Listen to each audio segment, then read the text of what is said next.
नमस्कार, आप देख रहे हैं एबीसी इंडिया। मैं अमित भोबिया। दोस्तों, 9 दिसंबर आपको याद होगा।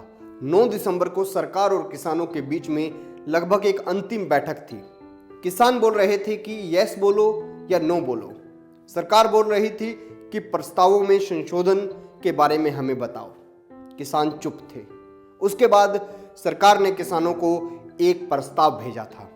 किसानों ने उस प्रस्ताव को पढ़ा था और उसके बाद अपनी प्रेस कॉन्फ्रेंस में कहा था कि हमें इनका प्रस्ताव मंजूर नहीं है। इसके बाद जब भी हम लोग मीडिया वाले सरकार के पास जाते कि बताइए किसानों के मसले पे क्या अपडेट है, तो सरकार बोलती कि हमें उन्होंने प्रस्ताव का जवाब नहीं दिया।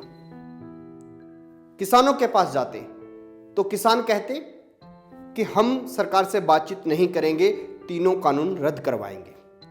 दोबारा सरकार के पास जाते तो सरकार कहती हमारे दरवाजे खुले हैं, किसान आए तो सही हमसे बात करने के लिए। इसी तरह से पिछले कई दिनों से चल रहा था। उसी बीच सुप्रीम कोर्ट भी आज इस मसले पर अपना फैसला सुनाएगी।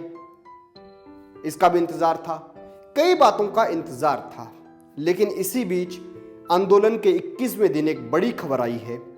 वो खबर ये है कि जिस प्रस्ताव का जवाब सरकार लेना चाहती थी, उस प्रस्ताव का जवाब किसानों ने आज सरकार को भेज दिया है।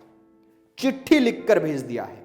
और होता यही है, कानूनन प्रोसेस यही होता है कि आप अगर कोई आंदोलन कर रहे हैं और आप सरकार से अगर बातचीत कर रहे हैं तो जो भी बात आपने कहनी है आप लिख कर दीजिए।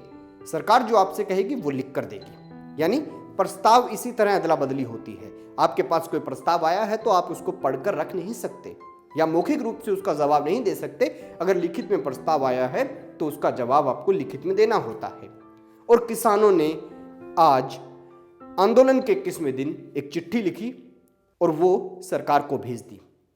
अब लोगों के बीच में सबसे बड़ा सवाल कि उस चिट्ठी में किसानों ने लिखा क्या है, क्योंकि जब वो चिट्ठी कृषि मंत्रालय के पास जा रही थी, सरकार के पास जा रही थी, तो अचानक से मीडिया में हलचल हुई और लोग सोचने लगे कि अब बहुत जल्द आंदोलन समाप्त हो जाएगा, क्योंकि किसानों ने जवाब लिखा है। जो एक दोनों गुट सरकार और किसान एकदम रुक गए थे बातचीत के टेबल पर आकर, अब वो बातचीत शायद दोबारा शुरू हो जाए, ऐसी बातें होने लगी।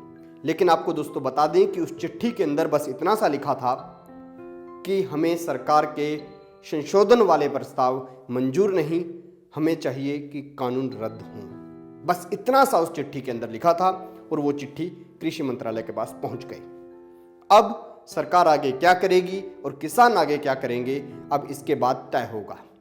तो आपको क्या लगता है कि किसान आंदोलन कब तक चलेगा? कौन झुकेगा, कौन मानेगा, कौन मनाएगा, क्या होगा? कमेंट बॉक्स में जरूर बताएं और देखते रहिए एबीसी इंडिया, आपकी आवाज आपका विश्वास।